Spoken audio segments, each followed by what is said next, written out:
Ravens say K-balls were different against the Chargers. The Ravens aren't quite saying, they're just saying. Both kicker and special teams coordinator Jerry Rosburg made reference to the balls used in their game last week against the Chargers being different, while tiptoeing around any suggestion they had been tampered with or in any other way unusual.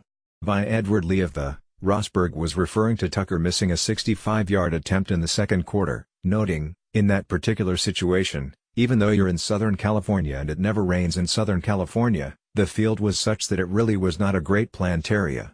Rosburg said after Tucker's first attempt, the Chargers called a timeout, forcing another. Ravens long snapper tried to retrieve the same ball.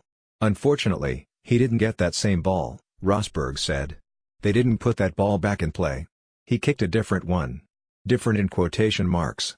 Tucker agreed that something was amiss, on a day when he also missed a 53-yard field goal. They just were different, Tucker said.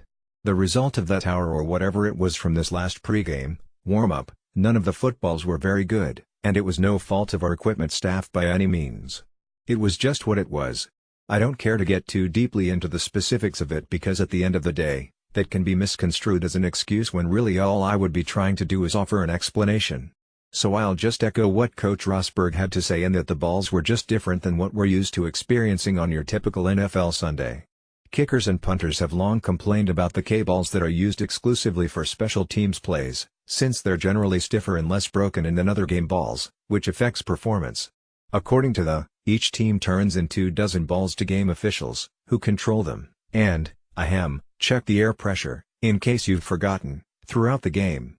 If the Ravens are alleging anything nefarious, and that seems to be exactly what they're doing, despite their passive-aggressive attempts to not appear to be, the league should have an explanation.